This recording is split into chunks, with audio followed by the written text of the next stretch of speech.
अभी सीडीओ साहब, आदि मुख्य विकास अधिकारी इंद्रजीत सर, बस सर, और वाहेगुरु जी खालसा वाहेगुरु जी फतेह।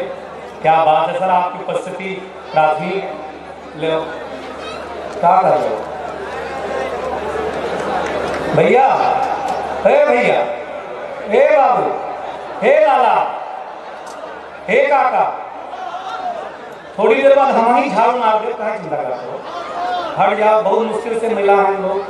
बस भैया, हाँ ये जो गुलदस्ता है, गोरखपुर का आदमी व्यवस्था के नाम पर जब तक व्यवस्था बिगाड़ न दे, एक बार झम से बजाओ ताली तो मजा आ जाए। बजा, ये बीच वाला हटाए दो, ये बीच वाला हटाए दो।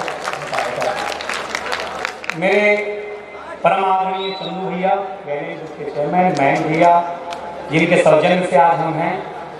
मैं एक छोटा सा कवि हूँ। हाँ अब ठीक हुआ है, हाँ बस ठीक बस मेरी आवाज़ अब तक आ रही है? और बस बाबा साहब एक मिनट के लिए आपको डिस्टर्ब करना चाहूँगा। मैं जानता हूँ, मेरी हिम्मत नहीं है कि जब मैं पैदा हुआ था तभी देश डिस्टर्ब हो गया। ये जो मैं अनाउंसमेंट करने जा रहा हूँ, कृपया बहुत ही ध्यान से सुने। ये किसी का एटीएम कार्ड है जो मेरे हाथ लग गया है। ये किसी का एटीएम कार्ड है जो कि पीएनबी का है। जिस भी सज्जन का हो कृपया आके यहाँ पर देख लें। बहुत बहुत धन्यवाद। बाबा साहब मैं आपको हैंड ओवर कर। नहीं, ये जिसका भी कार्ड है वो पिन नंबर बता दे। हाँ तब तो कोई जरूरत नहीं उसको करेगी। मैं सीडीओ साहब आपका विशेष धन्यवाद देता हूं कि इस ठंड के माहौल में भी आप कवियों का सवाल न देने का जो निर्णय लिया है, उसके लिए हम आपके आभारी हैं। आगे गिरा के बहुत बड़े अधिकारी हमारे बीच बैठे हुए हैं, मैं उनका आभार व्यक्त करता हूँ। कमिश्नर साहब हिम्मत नहीं जुटा पाए कवियों को सुनने की, उनके लिए उनका आभार व्यक्त करता हूँ। कवियों को सुनना खाने का काम थोड़ी है। एसएसपी साहब, डीआईजी साहब, सबको आभार। ले इको भाई हटा देना। जब भी इको माइक में होता है तो हम पे लगा कि हमारा दादा और हम सफा में बोला थे।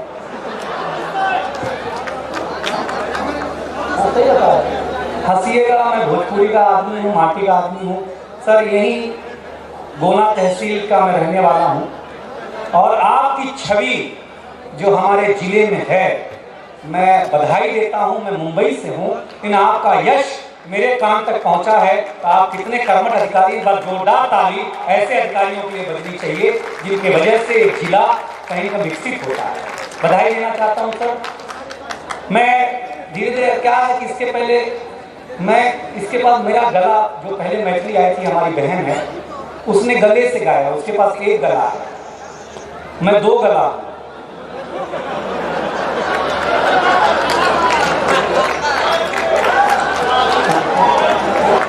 तो आपको एक गले वाले ने जो आनंद दिया है, हाँ दो गला वाला आदमी भी वही आनंद देगा, आपको टेंशन नहीं लेना है। हाँ प्रधानी चुनाव आवत बात हम खड़ा बाटा बजाइए भैया क्या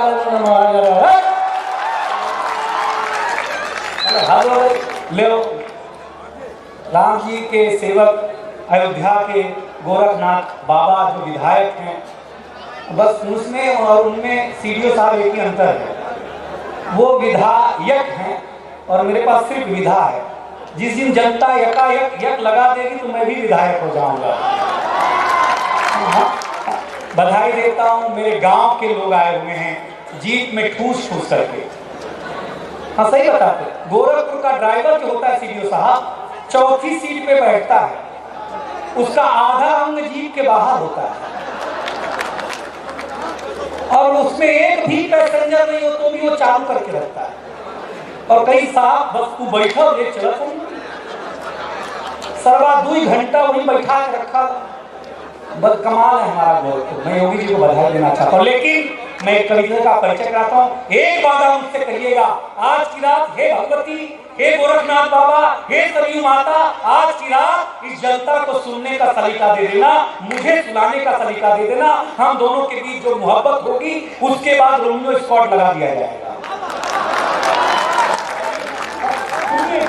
बहुत आनंद सबसे मैं पहले कवि का परिचय कराता हूं। हमारे बीच डॉक्टर सुनील जोगी जो पद्मश्री हैं। सरकार कोई भी रही हो, इनकी कविताएं हमेशा, ये तालियां कमजोर है, मैं गोरखपुर का हूं, मेरा अधिकार है कि जोरदार तालियां बजा करके पद्मश्री। गजेंद्र सोलंकी जी वीर रस के कवि हैं। चाइना इन्हीं के वजह से अभी तक हमला नहीं किया।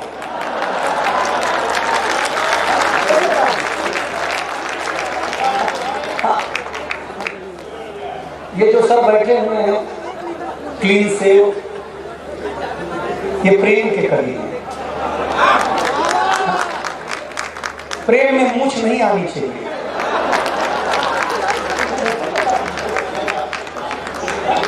समझिए, देखिए भाई, हमके समझे खातिर मिनिमम क्वालिफिकेशन पोस्ट ग्रेजुएट, ओकरे नीचे का आदमी हमको समझ ही नहीं पाएगा। समझिए, डॉक्टर विष्णु सक्सेना जी प्रेम के कवि हैं। भगवान राम को भी लव हुआ था, बाद में खुश हुआ।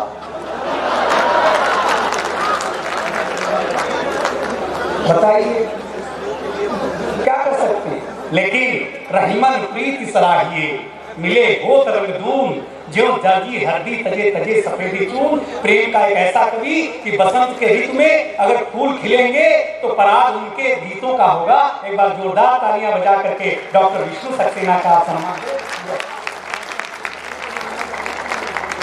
आदरणीय हमारे बीच शैलेश मिश्रा जी, ले मैंने शैलेश जानबूझ करके बोला क्योंकि अखिलेश का दिन आजकल अच्छा नहीं चल रहा है। उनका नाम अखिलेश मिश्रा, मैंने कहा क्यों खतरा हूं मैं? वो बोले मैं वैक्सीन नहीं लगाऊंगा, फलानी पार्टी का है। हमने कहा उस पार्टी का होता तो भगवा रंग का होता, वो तो सफेद रंग का है, कहाँ नहीं लगवाई वो आप बताओ। तो देखिए सर, राजनीति पर हम माफ करना, सीडीओ साहब एक निवेदन कर दूं, हम यहाँ के किसी राजनीतिक पार्टी के नेता, विधायक, अधिकारी, प्रशासन के खिलाफ जो भी टिप्पणी होगी यहाँ के लिए नहीं होगी। ये सारी टिप्पणियां बिहार के नेताओं के लिए होंगी, बिहार के अधिकारियों के लिए होंगी। वहां का भी कोई गलती से फंसा हो तो फिर मान लीजिएगा तो मिजोरम, नागालैंड, और वहां का भी कोई गलती से अगर फंसा हो तो अंडमान निकोबार, और वहां का कोई अगर फंसा हो फिर लंदन, यूके, और वहां का भी अगर कोई फंसा हो फिर ब्रह्मांड मालिक है। तो हम जो भी कहेंगे कवि को महाराज सुनिएगा। कवि की आलोचना भी आपके लिए पुष्पित प्रज्वलित करती है। आप कभी आलोचक नहीं होता, कभी सुधारक होता है। एक ऐसे शायर जो प्रशासन में रह करके IAS अधिकारी होने के बावजूद भी इस मंच पर आपका प्यार चाहना चाहते हैं। एक शेर अगर आप लेकर के जाएंगे उनका भी आना सार्थक होगा, हमारा भी आना। एक हमारे बीच में कवित्री है आगे सीडीओ साहब, ये कांग्रेसीय परंपरा से आते हैं। आप पूछेंगे कांग्रेसीय परंपरा क्या है, तो इनकी माता जी भी कवित्री हैं।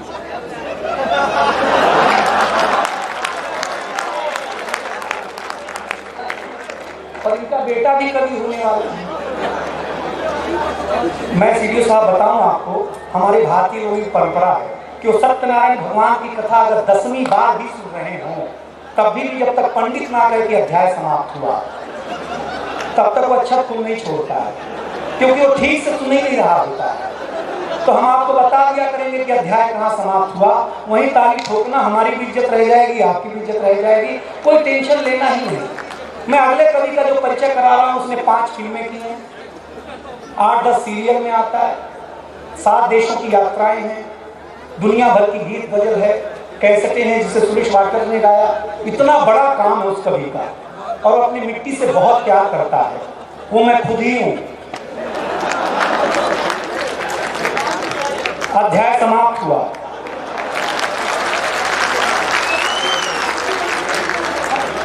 मैं सही बता रहा हूं। लेकिन इसके बाद एक कवि जिसकी मां 5 साल की यात्रा है, राजस्थान का बंदा है, लेकिन 5 साल की यात्रा इतनी तेज है कि नाशा भी नशे में है कि इतनी बड़ी यात्रा हुई कैसे। पुराने जमाने में बिल्ली रास्ता काटती थी। सर हाँ भैया, चलिए मैं कवि सम्मेलन शुरू करता हूं। कवि सम्मेलन क्या है, मैं 4 पंक्तियां पढ़ता हूँ, जो लोग भी सतीश बाबू हैं, सारे लोग हैं हमें सुन रहे हैं, निश्चल जी हैं, गीता जी हैं, मिन्नत जी हैं, आदि आशीष उनका जी हैं, नाम ललित, ताली जरूर बजाइएगा। हाँ सर सुनिएगा, 4 पंक्तियों से इस महफिल में गर्माहट भरने की कोशिश दिनेश बाबा कर रहा है, और देखता हूं कि आप कैसे ताजा होते हैं। कि दूध को दूध, जरा जवान करिएगा महफिल को, दूध को दूध, पानी को पानी कह दूं, मेघ की गर्जना दरिया की रवानी कह दूं, कैश ने लैला को जो भेजी थी निशानी कह दूं, सूर के पल मीरा की बानी कह दूं, अगर यूं ही चुप रहे तो कुछ कह न पाऊंगा, जरा सा साथ दो तो दुनिया की कहानी कह दूं। ये कविता का प्रेम है, सुन करके दिखाइएगा। मैं डॉक्टर विष्णु सक्सेना जी से आग्रह कहता हूं कि आज की रात मां भगवती से कहें कि हे भगवती ऐसा आशीर्वाद दे कि सीडीओ साहब अंतिम समय तक कविता सुन करके जाए। डॉक्टर विष्णु सक्सेना जी आइए।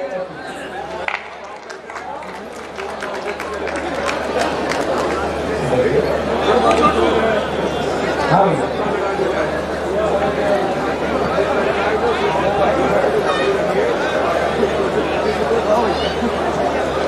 दोस्तों, माँ सरस्वती के चरणों में अपनी पुष्प अर्पित करता हूँ।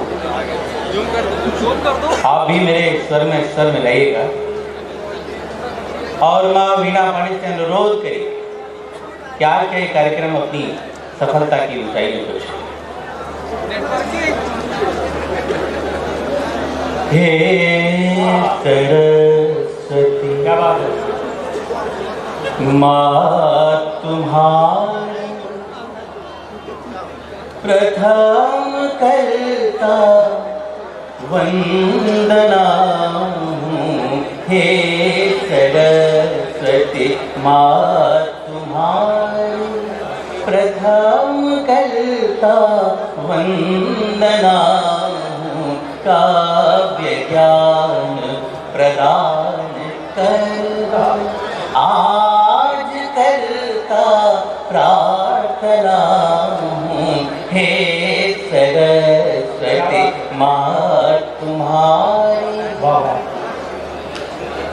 कोश शब्दों का हृदय में दो मुझे वरदायनी, कोश शब्दों का हृदय में दो मुझे वरदायनी, गीत हो निर्माण तेरा, गीत हो निर्माण तेरे, आज करता याचना, हे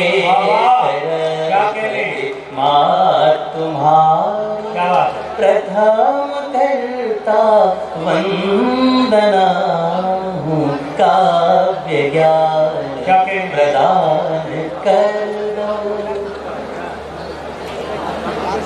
कंठ में स्थान लो, हे मात आशीर्वाद दो, कंठ में स्थान लो, हे मात आशीर्वाद दो, भावना साकार हो, भावना साकार हो, करता मैं इतनी कामना हूँ, हे सरस्वती माँ तुम्हारी प्रथम करता वंदना, काव्य ज्ञान।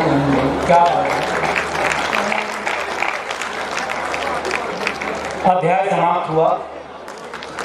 हाँ हाँ ठीक से भैया, बहुत अच्छा जी सर।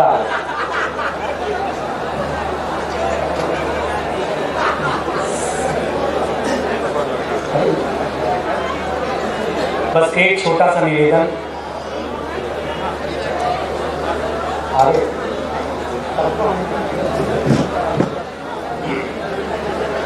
सर बहुत बहुत स्वागत है सर, बहुत बहुत स्वागत है आप लोगों का। हमारे बीच एक बड़े अधिकारी साहब उपस्थित हैं। मुझे अगर परिचय हो जाता तो मैं ज़्यादा अच्छा एसएसपी गोरखपुर साहब हमारे बीच हैं और मैं खैर मकदम करता हूँ पुलिस सम्मेलन की तरफ से। एक जनप्रिय लोकप्रिय अधिकारी हमारे बीच हैं, मैं उनकी तारीफ में हूँ। सर हम कवि लोग हैं सर, बड़े लोग हैं ये, अब तक इनका सम्मान नहीं हुआ इसलिए बड़े ही होंगे। ये फूल तक नहीं दिया गया सर, क्या इज्जत मिली है सर इन लोगों को, भगवान को बता रहे हैं आप देखिए हम कई लोग ना बजाओ ताली, आपका तालियां ही हमारा फूल हमारा आशीर्वाद। और हमें सीडीओ साहब ने बताया कि ये कवियों के नाम के गुलदस्ते हैं, घर लेके जाएंगे तो जो किनारे लगाया गया है। लेकिन सर हम हंसाएंगे, हम जानते हैं कि आप कितने तनाव में रहते हैं आम जनमानस को लेकर के। कविता अपना परिचय कराना चाहती है, हमारा खानदान कविता का परिचय कराता है तो कहता है गुरु नानक संत कबीर जायसी के आंगन में बड़ी हुई, कवि केशव के घर से बाहर निकली रत्नों में मढ़ी हुई, जब मीरा की करतार बजी तो कृष्ण भक्त में लीन हुई, मतिराम बिहारी धनानंद को मिली प्रेम में मढ़ी हुई, जो जगन्नाथ रत्नाकर का गंगा अवतरण कराती है, ऋषि वाल्मीकि की वो बेटी पावन कविता कहलाती है। मैं उस खानदान से आता हूँ सर, हमारा खानदान बड़ा है यार, हम डाकुओं के खानदान से। सही बता रहे और डाकू खानदान से और एसपी साहब सुन रहे हैं, आप कल्पना करिए। क्योंकि हमारा वाल्मीकि पहले डाकू था, उसे नारद मुनि ने जो ज्ञान दिया तो आल्या से वाल्मीकि बन गया। हम उनके खानदान से, हमारा इज्जत होना चाहिए। सही बताया, बहुत लोग आए हुए हैं, मैं पहले कवि को आमंत्रित करना चाहता।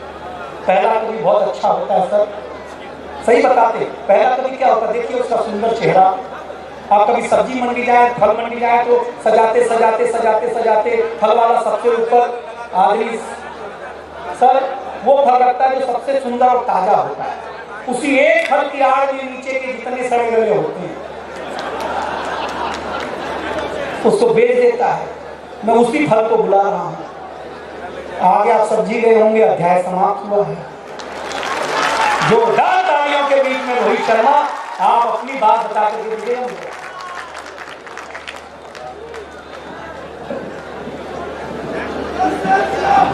मां सरस्वती को प्रणाम करता हूँ, आप सबकी उपस्थिति को प्रणाम करता हूँ। शासन प्रशासन के बड़े अधिकारी बैठे हुए हैं जिनको सुनने के लिए लोग आते हैं। आज आप हमें सुनने के लिए बैठे हैं, हमारा सौभाग्य है। आइए, जैसा मेरा परिचय दिया गया, मेरे बारे में बताया गया, मैं हास्य कवि हूँ और बहुत कम देर आपके बीच में हूँ। जितनी देर मैं यहाँ पर हूँ मैं कोशिश करूंगा कि छोटी छोटी बातों से आपको हंसा सकूँ, आपके चेहरों पर मुस्कान ला सकूँ और एक शानदार शुरुआत इस कवि सम्मेलन की कर सकूँ। निवेदन केवल आपसे इतना सा है कि जहां बात आपको अच्छी और सच्ची लगे, जैसा आदरणीय दिनेश जी ने बताया कि हमारे पास कोई यंत्र तंत्र नहीं है, कोई तबला ढोलक पेटी नहीं है, केवल हमारे शब्द हैं। हम हमारे शब्द से आप तक पहुंचने की कोशिश करेंगे और जहां बात आप तक पहुंचे, आपकी प्रतिक्रिया मिले, क्योंकि ये दो तरफा मामला होता है। बात यहाँ से कही जाती है, वहां से सुनी जाती है, सराही जाती है, तब यहाँ से दूसरी बात कही जाती है। मैं पहली चार पंक्तियां पढ़ता हूं कि तुमको मिल सकता है हमसे बेहतर। थोड़ी देर के लिए अपने आप को भूल जाइएगा, आप जिस पद पर हो। देखिए लाइट भी अपने आप को भूल गई। नहीं, लेकिन लाइट हो जाएगी तो अच्छा होगा। लाइट की व्यवस्था वाले भैया तुम जैसे पहले रखे थे बस वैसे ही रख दो, वैसे ही कर दो। हाँ, और सो जाओ और सो। क्या बात है। हाँ, बस लाइट वाले भैया के लिए तालियां बजा दो भाई, लाइट आ गई, क्या बात है। तो पहली चार पंक्तियां पढ़ता हूँ, बहुत शानदार और जानदार टीम इस मंच पर है, आपको यकीन बहुत आनंद आएगा। पहली चार पंक्तियां पढ़ता हूँ कि तुमको मिल सकता है हमसे बेहतर, हमको मिल सकता है तुमसे बेहतर। अगली दो पंक्तियों पर आपकी ताली, आपका आशीर्वाद मुझे मिल जाएगा तो मेरा मुंबई से यहाँ सार्थक हो जाएगा। निवेदन करता हूँ कि तुमको मिल सकता है हमसे बेहतर, हमको मिल सकता है तुमसे बेहतर, लेकिन तुम और हम दो घर मिल जाए तो कुछ और नहीं हो सकता फिर इससे बेहतर।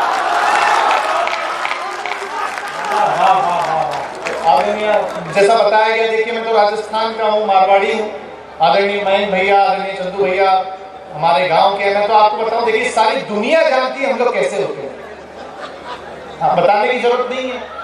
आपको एक एक लाइन में आनंद आएगा, आपकी तालियां मिले। मैं तो मेरी कॉलेज फ्रेंड के साथ घूमने गया था।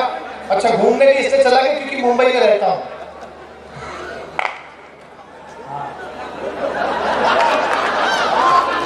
यहाँ रहता तो जा नहीं पाता, तो मैं तो कॉलेज फ्रेंड के साथ घूमने गया। घर पहुंचा, पिताजी ने सवाल कर लिया, बोले खर्चा कितना हुआ? मैंने कहा 500 रुपए। पिताजी बोले ठीक है, तो कोई ज्यादा नहीं है। मैंने कहा इससे ज्यादा उसके पास थे भी नहीं। हाँ, तालियां बजानी पड़ेगी थोड़ी आपको। क्या कहेंगे, क्या कहेंगे? लेकिन देखिए, मैं तो जहाँ मुंबई में रहता हूँ, हमारे कॉम्प्लेक्स में सारे मारवाड़ी परिवार रहते हैं। मैं नीचे उतरा, मैंने देखा दादाजी अपने पोते को डांट रहे थे। मैंने कहा दादाजी पोते को क्यों डांट रहे हो? बोले रोहित बेटा अपन मारवाड़ी है ना। मैंने इसको समझाया कि तू एक सीढ़ी छोड़कर एक सीढ़ी चढ़ाकर, ताकि चप्पल कम घिसे। मैंने कहा फिर डांट क्यों रहे हो? बोले 2 सीढ़ी छोड़कर चढ़ने लगा, पजामा फाड़ लिया। हमारा कोई जवाब होता नहीं। लेकिन आपने कभी नहीं सुना होगा कि किसी मारवाड़ी आदमी का झगड़ा हुआ? कभी सुना आपने? नहीं, क्योंकि मारवाड़ी लोग जो होते हैं बहुत बुद्धिजीवी होते हैं। और आप सब बुद्धिजीवी बताना कि पंक्ति पर अपनी तालियों से। एक मारवाड़ी आदमी ने दुकान खोली, दुकान के बाहर बोर्ड लगाया कि ग्राहक हमारे लिए भगवान है और भगवान को हम उधार दें, इतनी हमारी औकात नहीं है।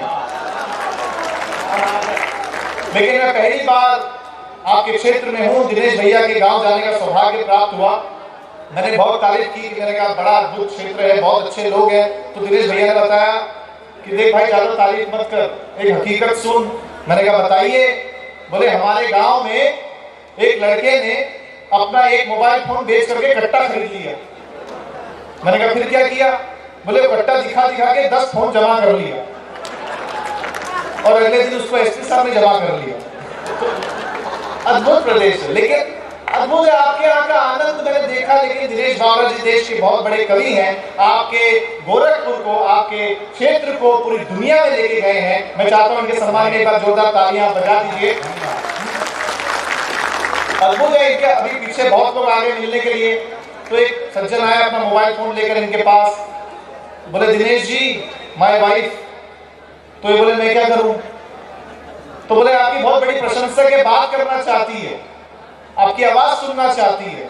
तो इन्होंने भी स्मार्ट बनते हुए जुमला फेंका, बोले एक बार मेरी सुन लेगी तो फिर तेरी नहीं सुनेगी। अच्छा, वो भी पट्टा पूरा पति था। उसने कहा दिनेश जी आप इसकी सुन लो, फिर आपकी निकलेगी नहीं। तालियां कम बजा रहे हो आप लोग। मैं एक कविता आपको सुनाना चाहता हूं, सुनिए। कि एक हमारे मित्र पेंटर राम प्यारे, जितना अच्छे से हास्य सुन रहे हो उतने अच्छे से कविता सुन लोगे तो मुझे अच्छा लगेगा। मैं निवेदन करता हूं, सुनिए। कि एक हमारे मित्र पेंटर राम प्यारे परसों हमारे घर पधारे। बोले रोहित यार 500 रुपए चाहिए उधार। मैंने कहा प्यारे पेंटर, अभी चुनाव में पोस्टर रंगने का भरा था तुमने टेंडर। क्या बात? मैंने कहा प्यारे पेंटर, अभी चुनाव में पोस्टर रंगने का भरा था तुमने टेंडर, उसमें तो पैसे मिले होंगे कई हजार, फिर क्यों चाहिए 500 रुपए उधार?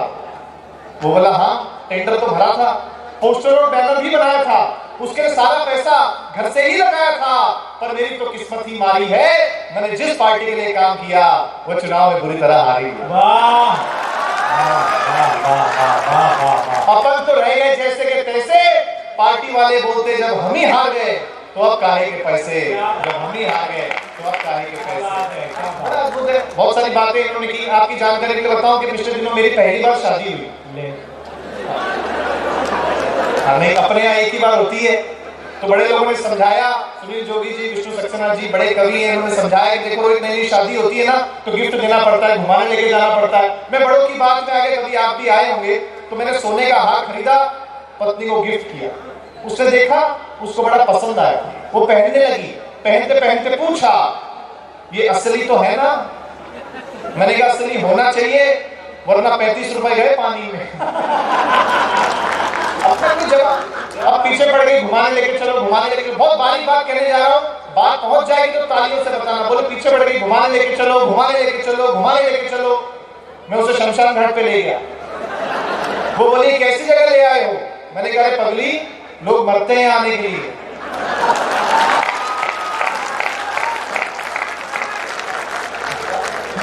लेकिन लेकिन मैं सचमुच महिलाओं का बहुत सम्मान करता हूँ, क्योंकि महिलाओं को आप जो भी कुछ दें बदले में आपको ज्यादा लौटाती हैं।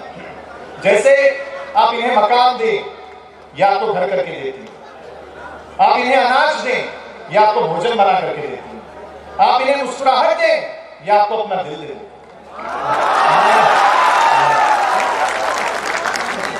मतलब महिलाओं को जो भी कुछ दें बदले में आपको ज्यादा ही लौटाती हैं। तो यदि हम इन्हें कोई छोटी मोटी तकलीफ दें,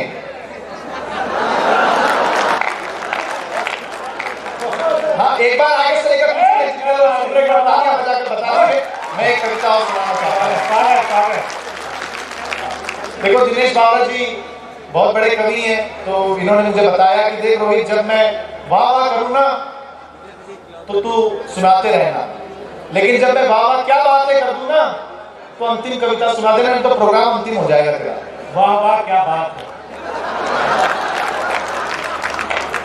तो मैं बहुत देर सुना सकता हूँ, लेकिन समय की सीमा है और देश के बहुत बड़े कवि इस मंच पर है, आपको सबको सुनना है। मैं तो बहुत कॉन्फिडेंस वाला कवि हूँ, आपको बताऊं। बहुत आज तो फिर भी आप बहुत लोग हैं, पिछले प्रोग्राम में केवल एक श्रोता बैठा था सामने, केवल एक। मैंने 2.5 घंटे सुनाया, फिर उतर के मैं उसके पास गया, मैंने उससे कहा, नमस्ते भाई साहब, लगता है मेरे बहुत बड़े फैन है।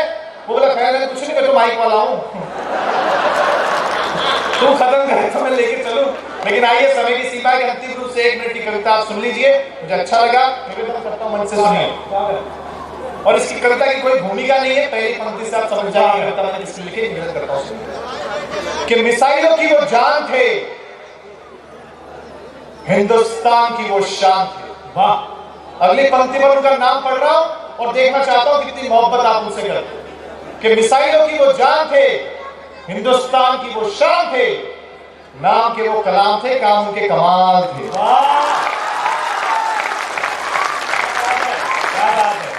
कलाम साहब की 2 पंक्तियां जब जब पढ़ता हूं बहुत ताकत, बहुत हिम्मत, बहुत प्रेरणा मिलती है कि सपने वो नहीं होते जो आप सोते हुए देखते हैं, सपने वो नहीं होते जो आप सोते हुए देखते हैं, सपने तो वो होते हैं जो आपको सोने नहीं देते। क्या बात है।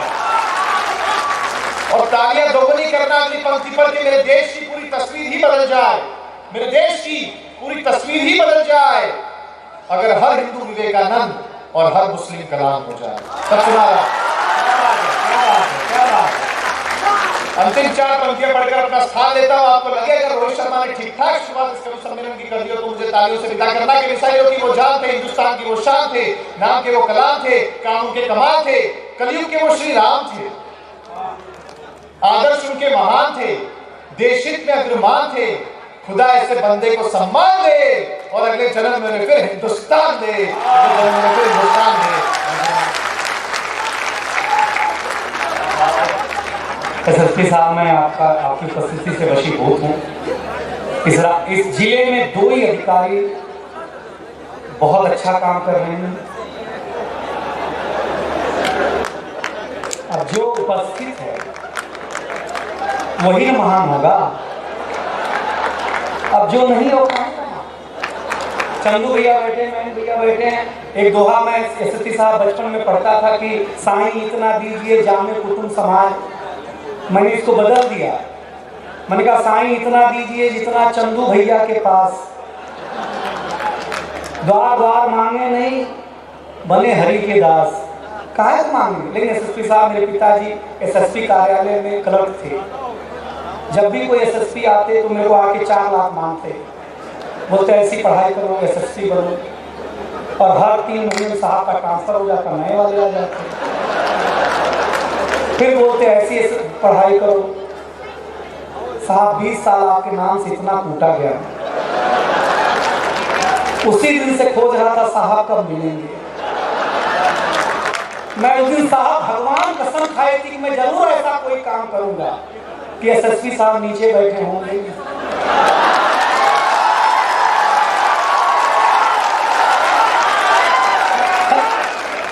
आज पता चला सीडीओ साहब की भगवान के घर देर है। लेकिन ये तो देखिए, आपके चेहरे पर मुस्कुराहट लाने के लिए हम कुछ भी कह दें, लेकिन आप लोग प्रेरणा स्रोत हैं, हमारे जिले की शान है। बधाई देता हूं आप लोगों को। क्या करें साहब, सही बता रहे बाबू हम। मतलब एक जमाना था कि हम जब स्कूल में जाते थे मास्टर कमाल के होते थे। उस जमाने में यादव ही मास्टर होते थे, ब्राह्मण तो कथा ही कहते थे। हाँ सही बताते हैं, पंडिताई तो हम वही लोग करते थे। हम गए सर तो मास्टर जी बोले दिनेश बाबा आए हैं। हमने कहा सर आए हैं। बोले खड़े हो जाओ। तो हम खड़े हो गए। बोले पहाड़ा सुनाओ। हमने कहा सर नहीं आ गए। बोले कल याद करके आना। तो हम बैठने लगे तो हमारे बगल में एक यादव जी थे, उनका लड़का मतलब, बोले दिनेश भाई दुर्गा चालीसा पढ़ लो, पहाड़ा याद हो जाएगा। हम पंडित आदमी सीडीओ साहब रात भर पढ़े, हम पहाड़ा याद हो गया, आरती तक याद हो गई।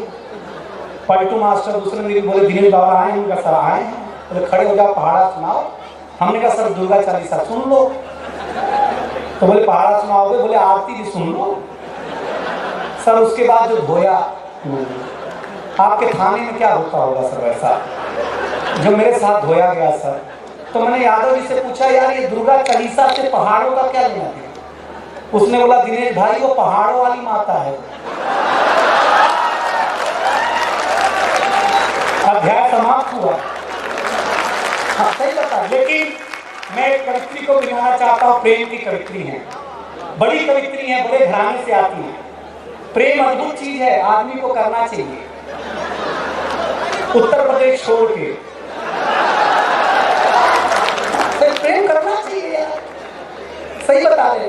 प्रेम में खुसरो ने लिखा जिहाले मिस्की मुकुंद गाफुल दुराए नैना बनाए बतियां किताबे न दान में जा न लेहूं काहे लगाए छतियां सखी पिया को जो मैंने देखूं तो कैसे काटूं अधीरी रतियां किसे पड़ी है जो जा बतावे प्यारे पी को हमारी बतियां न नींद नैना न चैना न आ पाए न भेजे पतियां। समझ में आया? ये प्रेम है, जो समझ जाए वो शादी है। प्रेम करो। लेकिन प्रेम के एक कवित्री को बुलाता हूं, जरा ऐसा उत्साह देना कि ठंड की रात में उसकी थकान दूर हो जाए। आगे से पीछे तक जोरदार तालियां बजा करके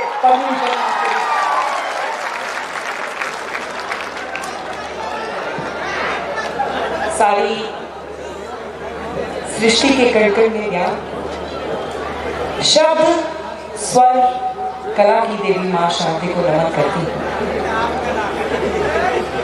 फिराक गोरखपुरी साहब के इस खूबसूरत इस प्यारे से शहर को इस सरना सी कवित्री का नमस्कार।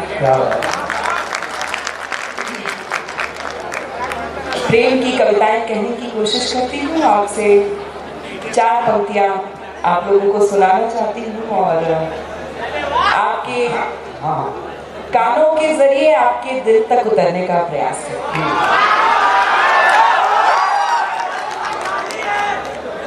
अगर ये बावला जी बहुत प्रेम की बात कर रहे थे तो 4 पंक्तियां समर्पित हैं। मैं सुकून अपना खोना नहीं चाहती,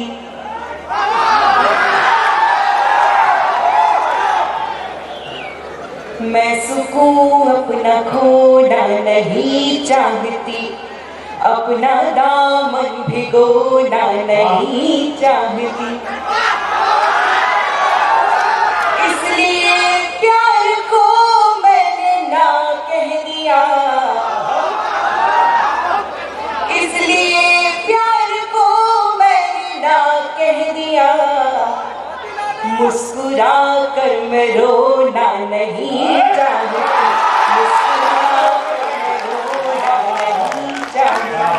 मुस्कुरा कर मैं रोना नहीं चाहती। बहुत अच्छा, आप लोग बहुत प्यार से बहुत मन से सुन रहे हैं। यहाँ तो प्रेम करने वाला सिर्फ रोता है। 4 पंक्तियां और उम्मीद करती हूँ आप लोगों की तालियों की भी थाप अगर मेरी कविताओं को मिलेगी तो मुझे बहुत अच्छा लगेगा और ये कवि सम्मेलन और आगे बढ़ जाए। एडवांस पेमेंट मत करिए, सुनिए। तुम्हें 100 रुपया दिया था, बोला कम बजाना यार। कभी धरती महकती है, कभी अंबर महकता है,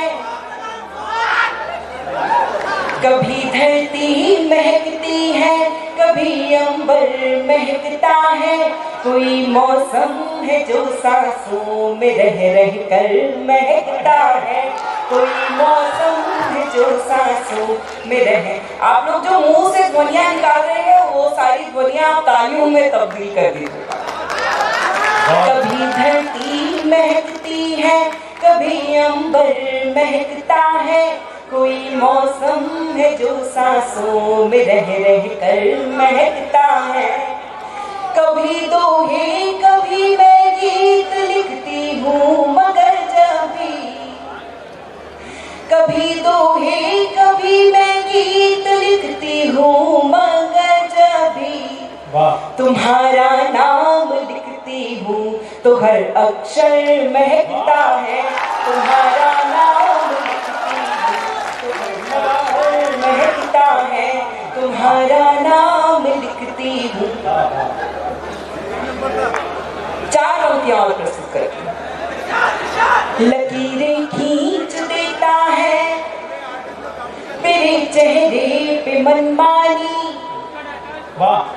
लकीरें खींच देता है मेरे चेहरे पे मनमानी। मेरे काजल का दुश्मन है ये मेरी आँख का पानी, मेरे काजल का दुश्मन है ये मेरी आँख का पानी। तड़प उठता है राजा मेरे गीतों की सदा सुनकर, तड़प उठता है राजा मेरे गीतों की सदा सुनकर। मेरी आवाज में गाती है कोई हीर दीवानी, मेरी आवाज। अगर आप लोग सुनना चाहते हैं तो एक बार जोरदार तालियां बजाकर मुझे मत दे दीजिए। भुलाने के लिए अक्सर मैं तुमको याद करती हूँ, भुलाने के लिए अक्सर मैं तुमको याद करती हूँ। मैं तुमको याद करती हूँ तो मेरा घर महकता है, मैं तुमको याद करती हूँ तो मेरा घर महकता है। यकीन तुमको न हो तो खुद किसी दिन चेक कर लेना, यकीन तुमको न हो तो खुद किसी दिन चेक कर लेना। मोबाइल में तुम्हारे नाम का नंबर महकता है, मोबाइल में तुम्हारे नाम का नंबर महकता है, मोबाइल में तुम्हारे नाम का। 4 पंक्तियां और प्रेम को समर्पित करना चाहती हूँ। आप लोग मुझे नहीं पता क्या बोल रहे हैं, वो ऑडियो छाप रहे हैं, हमारे को बोलने आते। गम की घटा को आँख का काजल बना दिया, गम की घटा को आँख का काजल बना दिया। यादों को यूं समेटा कि आंचल बना दिया। जीने का कोई और तरीका न रहा तो, जीने का कोई और जीने का कोई और तरीका न रहा तो, तरीका न रहा तो। खुद को तुम्हारे प्यार में पागल बना दिया, खुद को तुम्हारे प्यार में पागल बना दिया, खुद को तुम्हारे प्यार में। प्यारा मुझे बहुत था मगर छोड़ के आई, पंक्तियां सुनिएगा, क्या बात। प्यारा मुझे बहुत था मगर छोड़ के आई, हंसते हुए बचपन का नगर छोड़ के आई। बस एक इल्तिजा है मेरा दिल न दुखाना, बस एक इल्तिजा है मेरा दिल न दुखाना, मेरा दिल न दुखाना। तेरे लिए माँ बाप का घर छोड़ के आई, तेरे लिए माँ बाप का घर छोड़ के आई, तेरे। एक बहुत छोटा सा गीत आप लोगों को सुनाना चाहती हूँ। मेरा सांवरिया हाय, मेरा सांवरिया ना समझे मेरी पीर, ना समझे मेरी पीर, दुनिया के दुखड़े बांटता फिरे मेरा सांवरिया। मेरा सांवरिया ना समझे मेरी पीर, ना समझे मेरी पीर, दुनिया के दुखड़े बांटता फिरे। चिड़ा चिड़ी का जोड़ा खिड़की बैठा था हाय, मैं बिरहा की मारी मेरा जियरा जर जाए रे, मेरी आँखड़ियों से छम छम बरस नीर जी, छम छम बरस नीर, दुनिया के टुकड़े बांटता फिरे रे मेरा सांवरिया।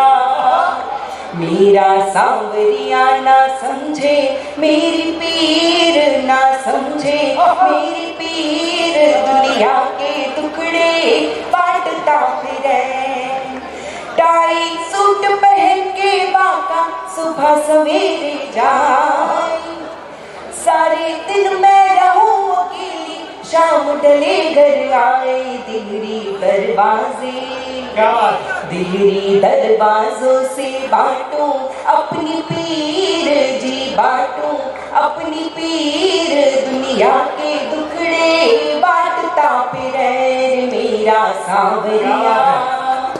मेरा सांवरिया ना समझे मेरी पीर, ना समझे मेरी पीर, दुनिया के दुखड़े। और अंतिम मंत्र प्रस्तुत करती हूँ और आप लोग अपना भरपूर आशीर्वाद मुझे दे दीजिए। मोबाइल और कंप्यूटर से बैठा नाता जोड़े, छुट्टी वाले दिन भी मेरा बार बार दिल तोड़े। मोबाइल और कंप्यूटर से बैठा नाता जोड़े, छुट्टी वाले दिन भी मेरा बार बार दिल तोड़े। मॉडर्न राजा मॉडर्न राजा वो, मैं वही पुरानी हीर जी, वही पुरानी हीर, दुनिया के दुखड़े बांटता फिरे मेरा सांवरिया। मेरा सांवरिया ना। बहुत बहुत धन्यवाद। पद्मिनी ने इतना अच्छा पढ़ा, आपने इतना अच्छा सुना, आपको बधाई मैं अपनी तरफ से देता हूँ। और ये जो स्क्रीन वाले भैया हैं, हाँ ले घर ही ले जाओ भाई, एक बार और ले कमाल।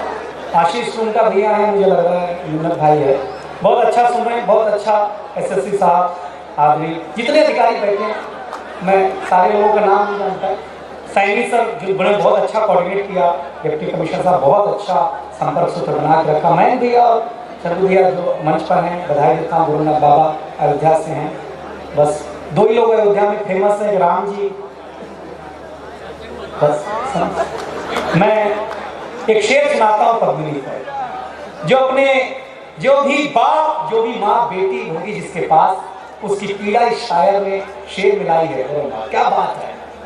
लाल की गर्म संजीदा होना एक फिराक की धरती है, लाल की गर्म सलाखें निकालती है माँ, बेशर्म टांकी निकालती है माँ। ये दो पंक्ति आज की रात उस शायर के नींद में खलल पैदा कर दे आपकी तालियां, जो उसने दर्द लिखा है।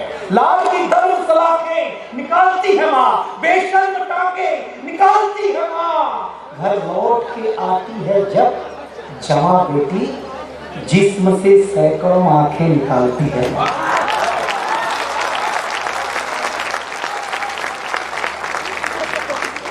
ये दर्द है एक बात का। एक बेटी ने, एक मित्र ने, एक सखा में कविता पढ़ी, आपने जो आदर दिया, मैं नतमस्तक होता हूँ गोरखपुर के महोत्सव में। इस धरती पर आप बड़े लोग हैं, वो सम्मान जो बेटियों को मिलना चाहिए, उसके लिए माननीय महाराज जी भी प्रयास कर रहे हैं, प्रशासन भी प्रयास कर रहा है। बेटी बेटी होती है साहब, मेरे घर की तितली होती है, उसके पंख नोचे जाते हैं तो एसएसपी साहब को गुस्सा आना चाहिए, कार्रवाई होनी चाहिए, सीख मिलनी चाहिए, क्योंकि एक बेटी सुरक्षित रहेगी तो देश सुरक्षित रहेगा। जरा जोरदार तालियां बजाइए। ये कविता का रंग मैं बुलाना चाहता हूँ कमलेश जी। सीडीओ साहब, आदि सारे मंच के लोग बैठे हुए हमारे पास, मैं कविता का क्या रंग है? ये रंग जब हरिवंश राय बच्चन की कलम में उतरा तो उन्होंने लिखा, रंग बरसे भीगे चुनर वाली, ये रंग आस्था की चौखट पर पहुंचा तो अनूप जलोटा ने गाया, श्याम पिया मोरी रंग दे चुनरिया, ऐसी रंग दे कि रंग ना ही छूटे रामा, धोबिया धोए चाहे सारी उमरिया। ये रंग जब कहीं न कहीं ये रंग बहुत मन के साथ जब फिल्मी पर्दे पर आया तो सुनील दत्त साहब ने गाया कि रंग और नूर की बारात किसे पेश करूं, ये मुरादों की हंसी रात किसे पेश करूं। ये रंग शायर की कलम से उतरा तो उसने लिखा, इस रंग रंग में रंग है, तुझे रंग रंग में रंग दिया, मेरा रंग आया है रंग पर, तेरा रंग चढ़ के उतर गया। और ये रंग जब 18 साल के नौजवान के सर चढ़ करके बोला तो गली गली में भगत सिंह ने गाया, मेरा रंग दे बसंती चोला। ये कविता का रंग है, इस रंग को महसूस करें गोरखपुर और शायरी के रंग को बिखेरने के लिए हमारे बीच एक बहुत बड़े अधिकारी हमारे बीच। समय कम है, हमको 6:30 बजे का दिया गया था। सरवा अगोरता अगोरता बात हरियर हो गई है। सही है, इतना अगोरे हैं सती साहब, अब टाइम आएगा या अब टाइम। अच्छा, एक समोसा खाए तो सोचे कि 7 बजे खाएंगे, एक समोसा के बाद 9 बजे आएंगे, भोजन करेंगे, 9 बजे तक टाइम नहीं आए। फिर हमने चलो भैया कहा कि पिज्जा बनाइए। हाँ, अब वो गोल गोल था साहब, ऐसे तोड़े तो चमड़ा खाली हो गया वो, भगवान से बता रहे। और पिज्जा हमको जीजा लगने लगा। अध्याय समाप्त हुआ। हाँ, सही बताते थे, हम देसी आदमी हैं, लिट्टी चोखा खाने वाले, हमको पिज्जा वजह से खा लेना। अच्छा, उसको मुंह में डालो अगर तो मुंह अपने आप बन जाती है, चढ़ा सफेद सफेद।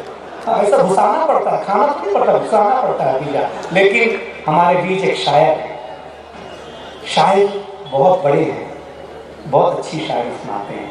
शायरी अपने आप में कमाल की होती है। मेरी सूखी टहनियाँ काटने वाले ये सुन, जड़ मेरी जिंदा रही तो फिर हरा हो जाऊंगा। एक लाइन से हिम्मत दे देता है शायर। आदमी अखिलेश मिश्रा जी आए और आपको ऐसी शायरी सुनाएं कि आज की रात कुछ ले करके जाओ। शर्त इतनी सी है, जोरदार तालियां बजाओ। आगे धन्यवाद दिनेश जी। मैं एक अधिकारी हूँ, लेकिन थोड़ी देर के लिए अगर आप लोग भूल जाएंगे कि मैं अधिकारी हूँ तो आनंद आएगा। अगर आप भूल गए तो जनता को नुकसान हो जाएगा। क्योंकि दिनेश भाई, हम लोग गलियों से आते हैं, आप कभी कभी अधिकारीगढ़ जहाँ रहते हैं 20-30 साल ऐसी गलियों में रहते हैं जहाँ के लिए एक शायर ने लिखा कि घरों पे नाम थे, नामों पे ओहदे भी थे। ये लिखा रहता है फलाने सीडीओ साहब, फलाने डीएम साहब, फलाने एसपी साहब, और अगर उनको कोई बुला ले बिना पद गया, बिना जी किए हुए, तो अंदर तक सुलझ जाते। घरों पे नाम थे, नामों पे ओहदे भी थे, वाह वाह, बहुत तलाश किया कोई आदमी न मिला। इन अधिकारियों की भीड़ से एक आदमी मैं आपके सामने रखना चाहता हूँ, और इसलिए भी कि मंदिर का निर्माण हो रहा है, विधायक जी बैठे हुए हैं, वहाँ के हमारे सारे अधिकारी बैठे हुए हैं, सारी प्रकार की लड़ाइयाँ लड़के हम वहाँ तक पहुँचे हैं। एक छोटा सा दृष्टांत मैं आपके सामने रखना चाहूँगा, बड़ा मेरा मन है, क्योंकि गोरखपुर की धरती है, पावन धरती है, कल खिचड़ी है, आज लोहड़ी है, तमाम तरह के त्योहारों में हम जीते हैं। राम को वन हुआ दिनेश भाई, और जब राम वापस लौटे, सरयू पार करने लगे, तो विश्वामित्र ने देखा, राम ने देखा कि उनको जो स्वागत करने के लिए लोग आए थे, उनमें युवक थे, युवतियां थी, बूढ़े थे, बुजुर्ग थे, बच्चे नहीं थे। अभी कोरोना काल में बड़ी अच्छी घटना ये हुई कि जब सारे बच्चे सब लोग घर में बैठते थे तो रामायण और महाभारत शुरू हो गई। क्या बात, तो बहुत से बच्चे जान गए कि राम लक्ष्मण भरत शत्रुघ्न हैं। वाह, नहीं तो हमारा जो ज्ञान था ना रामचरितमानस का और राम का, वो इतना था कि किसी गलेरिया ने जब लिखा कि एक राम एक रावण ना, एक क्षत्रिय एक बाभन ना, एक एक कर क्रिया चुराए, दूसरों पर वार कराए, ये तनिक तनिक सी बात करना, तुलसिया लिखले सो करना, ज्ञान हमारा इतना ही था। मैं आपके सामने एक छोटा सा दृष्टांत रखना चाहूंगा, मेरे ख्याल से सही जनता है, सही समय है। राम लौटे तो राम ने विश्वामित्र से पूछा कि क्या यहाँ के बच्चों को राम का इतिहास नहीं बताया गया? 14 वर्ष बाद जब हम लौट आए, बच्चे नहीं दिखाई दे रहे हैं भीड़ में। विश्वामित्र ने जो जवाब दिया राम को, वहां से कुछ पंक्तियां मैं उठाता हूँ। विश्वामित्र ने कहा कि आप लोग जब राम और सीता और लक्ष्मण गए थे तो तपस्वी वेश में गए थे, तापस वेश विशेष उदासी 14 वर्ष राम वनवासी। क्या बात? क्योंकि लोगों को पता था कि हमारा राजा तपस्वियों की तरह रह रहा है, तो जितने भी दंपतियां यहाँ पे थी, जितने भी पति पत्नी थे, उन्होंने पूरे 14 वर्ष तक दाम्पत्य का सुख नहीं लिया। इससे 14 वर्ष तक अयोध्या में कोई पुत्र ही नहीं पैदा हुआ। आखिर वनवास किसको हुआ? एक प्रश्न एक कविता आपके सामने रखता हूँ। ऐतिहासिक दृष्टिकोण से देखिएगा, धार्मिक दृष्टिकोण से देखिएगा तो तमाम बवाल हो सकता है कि पतिव्रता थी सीता, धर्म निभाना था। एक पागल सा आदमी गली गली में अयोध्या में घूम रहा है। एक शायर लिखता है कि एक दीवाना अवधपुरी में पूछ रहा है गली गली। एक व्यक्ति पागल सा है, और ऐसे पागल लोग कभी कभी दुनिया बनाते हैं। एक दीवाना अवधपुरी में पूछ रहा था गली गली, वो बेचारा ना जाने क्यों राम को वन की सजा मिली। वो बेचारा ना जाने क्यों राम के वन को सजा मिली। राम को जाना था जाते, भाई वनवास तो राम के लिए माना गया था। राम को जाना था जाते, कैकेयी रानी कारण थी, पर उर्मिला तो अनायास ही रोज अग्नि में, विरह अग्नि में रोज जली। उर्मिला लक्ष्मण की पत्नी है। लोगों ने एक प्रश्न खड़ा किया कि राम को जाना था, वो चले जाते, लक्ष्मण नहीं जाते तो शायद कुछ माहौल दूसरा होता। वहां से पंक्तियां उठाता हूं कि पतिव्रता थी सीता, धर्म निभाना था, लक्ष्मण वन क्यों गए, राम को जाना था। लक्ष्मण तुम क्यों गए, राम को जाना था। लोगों ने बैठाया उस पागल से आदमी को, कहा यार लक्ष्मण चले गए नहीं चले गए इससे क्या फर्क पड़ता है? उससे क्या पड़ता, क्योंकि भरत शत्रुघ्न निहाल में थे, जब कैकेयी ने वचन मांगा। कैकेयी ने वनवास का वचन मांगा। भरत शत्रु कश्मीर में थे, भरत शत्रुघ्न निहाल में थे, जब कैकेयी ने वचन मांगा। माँ कौशल्या की ममता,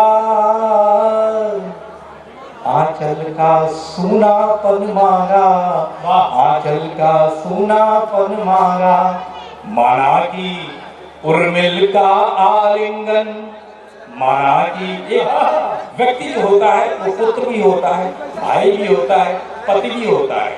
लक्ष्मण के सामने एक समस्या थी कि वो पुत्र रहे, भाई रहे या पति रहे। माना की उर्मिल का आलिंगन तुमने नहीं चुना होगा, पर मातु पिता का करुण रुदन। वाह, क्या तुमने नहीं सुना होगा, क्या तुमने नहीं सुना होगा। भाई से पहले, भाई से पहले, भाई से पहले पुत्र तुम्हें वन जाना था। लक्ष्मण तुम क्यों गए, राम को जाना था। लक्ष्मण वन क्यों गए, राम को जाना था। लोगों ने पूछा कि लक्ष्मण न गए तो होता क्या? जवाब देखिएगा उस पागल से व्यक्ति का जो गलियों में घूम रहा है कि थे राम बहुत प्रिय दशरथ के, दशरथ की मृत्यु होती है, थे राम बहुत प्रिय दशरथ के, तो तुम प्रतिबिंबित भैया के। वाह वाह। तो कोप भवन में मृत्यु पूर्व, हाँ निकट ही होते शैया के, तुम निकट ही होते शैया के। हे पुत्र विरह में व्याकुल, थे पुत्र विरह में व्याकुल नृप तुम आलिंगन में कस लेते। हे पुत्र विरह में व्याकुल नृप तुम आलिंगन में कस लेते तो काल पराजित हो जाता। शेषावतार थे डस लेते, शेषावतार थे डस लेते।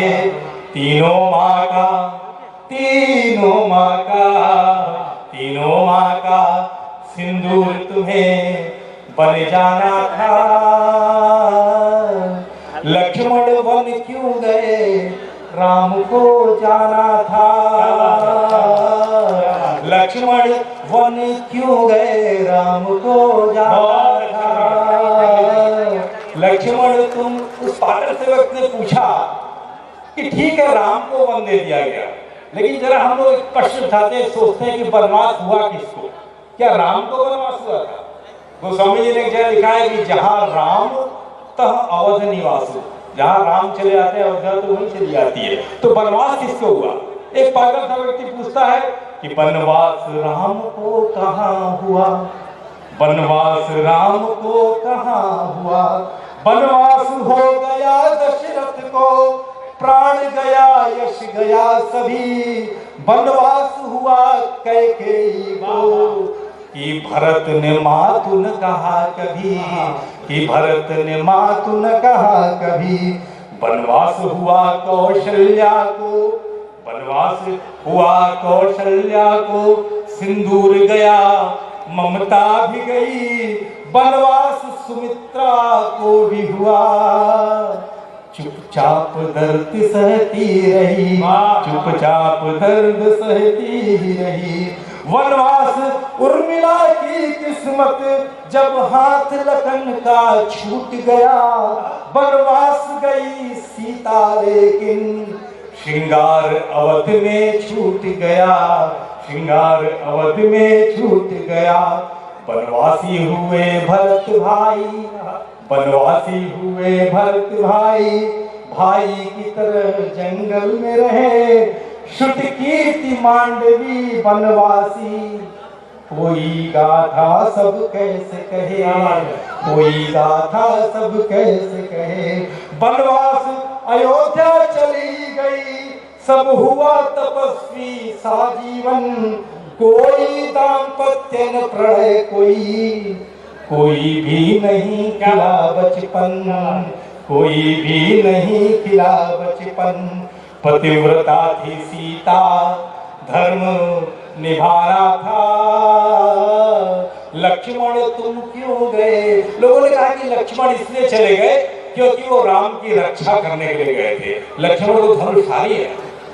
फिर पागल पूछता है कि राम लक्ष्मण की रक्षा करेंगे कि लक्ष्मण राम की रक्षा करेंगे? बड़ा प्रश्न उठता है। और हुआ क्या कि मारीच बड़ा मायावी था। मारीच उस हिरण का नाम है। कुछ बच्चे बैठे इसमें उनको बता दूं, जो मारीच जिसके पीछे राम भागे थे तो सीता का अपहरण हुआ था। मारीच बड़ा मायावी था, माना कि नहीं पहचाने तुम। पर मृग मानव का वध कर दे, ये वृथा तर्क क्यों माने तुम। ये वृथा तर्क क्यों माने तुम। तिरिया चरित्र एक नारी का। सीता जी के बारे में बात लिखी गई। सिर्फ मैं ऐतिहासिक दृष्टिकोण से बताता हूँ कि वाल्मीकि रामायण में 16 दोहे इस बात पर लिखे गए कि सीता ने राम लक्ष्मण से क्या बात कह दी कि लक्ष्मण वन चले गए। मारीच बड़ा मायावी था, माना कि नहीं पहचाने तुम। पर मृग मानव का वध कर दे, ये वृथा तर्क क्यों माने तुम। ये वृथा तर्क क्यों माने तुम। तो मृगमा तुम हार गए, तिरिया चरित्र एक नारी का तुम क्षमा भाव से सह जाते। हाँ मृत्यु कल्पना से किंचित कुछ अश्रुबिंदु ही बह जाते। तुम हार गए, तुम हार गए, तुम हार गए। रावण का ताना बाना था, लक्ष्मण वन क्यों गया, राम को जाना था। और अंतिम मध्य है, देखिएगा अंतिम मध्य लक्ष्मण के वन गए क्यों? कि धीर वीर निर्भीक सरल तुम राम चरण के अनुरागी। उर्मिला तो उर में बसती है, हाँ तुम प्रसिद्ध हो बैरागी, हाँ तुम प्रसिद्ध हो बैरागी।